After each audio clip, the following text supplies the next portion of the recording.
आदरणीय व्यासपीठ, या व्यासपीठावर सर्व मान्यवर, महाराष्ट्र नाभिक महामंडळ, जिल्हा नाभिक समाज संघ सिंधुदुर्ग आणि नाभिक समाज तालुका वैभववाडी यांच्या सौजन्याने आजचा हा जो मेळावा आणि सर्व ज्ञाती बांधवांचा मेळावा इथं आयोजित करण्यात आलेला आहे। तर त्या मेळाव्याला सन्मान्य असलेल्या सर्वच सन्माननीय आदरणीय व्यासपीठ त्यांना वंदन करतो। आपण इथं उपस्थित असलेल्या सर्वांनाही वंदन करतो। आज संत शिरोमणी सेना महाराज यांच्या जयंतीनिमित्त आपण सर्वत्र एकत्र आलेलो आहोत आणि ही खरोखरच अभिमानाची आणि गौरवास्पद बाब तुमच्या आमच्या सर्वांसाठी आहे। मी सर्वप्रथम दिलगिरी व्यक्त करतो आपण सन्माननीय व्यासपीठाने आपले सकाळपासून कार्यक्रम खूप होते, आंबेडकर जयंती होती, इतरही कार्यक्रम होते, मीटिंग होते पक्षाच्या, त्याच्यामुळे यायला उशीर झाला। सन्माननीय आमचे नितेश राणेसाहेब यांनी फोन करून मला सांगितलं की तो कोणत्या परिस्थितीत आपण तिथं माझा मतदारसंघ आहे आणि मी त्यांना शब्द दिलेला आहे आपण तिथं पोचलं पाहिजे। म्हटलं साहेबांना विनंती केली, म्हटलं साहेब 12:30-1 वाजतील, कारण अगोदर दिलेले शब्द सगळ्यांना म्हटलं पुरे करेपर्यंत 1 वाजला।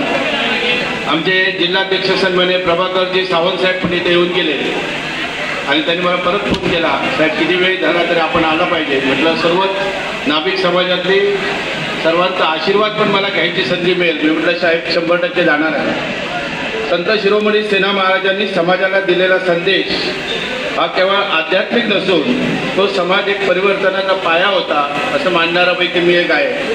त्यांनी समता, सेवा आणि स्वाभिमान यांचा विचार सर्व समाजात रुजवला। आजच्या आधुनिक काळातही त्यांच्या विचाराची सर्वांना आम्हाला गरज आहे।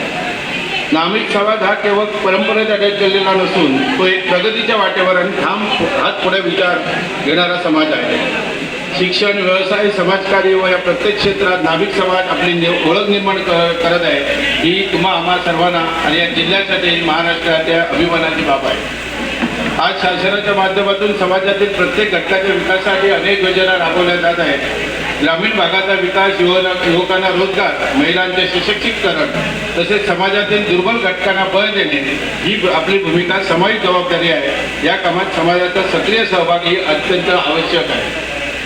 आपण सर्वांनी एकत्र येऊन समाजाला एकोपा टिकवला तर कोणाचीही ताकद आपल्याला या प्रगतीपासून थांबवू शकत नाही असं मी आज या ठिकाणी नमूद करतो। संत शिरोमणी सेना महाराजांनी दाखवलेल्या मार्गावर चालत आपण समाज व जिल्ह्याच्या विकासासाठी सर्वजण मिळून योगदान देऊया हीच अपेक्षा आज तुमच्यासमोर व्यक्त करतो।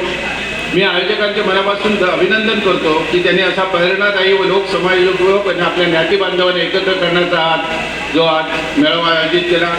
अशा कार्यक्रमामुळे समाजात जागरूकता निर्माण होते, एकजूट वाटते, एकोपा निर्माण होतो आणि शेवटी मला या कार्यक्रमासाठी निमित्त केल्याबद्दल आपल्या सर्व मान्यवरांचं या आपल्या कार्यक्रमाचं ज्याने आयोजन केलं त्या आयोजकांचं सगळ्यांचं धन्यवाद देतो। सन्माननीय संत शिरोमणी महाराज यांचा आशीर्वाद घेतो तुमचा पण आणि सर्वांचे उपस्थित मान्यवर आणि आपल्या सर्व ज्ञाती बांधवांचा आशीर्वाद मागतो आणि येथे थांबतो। जय हिंद, जय महाराष्ट्र।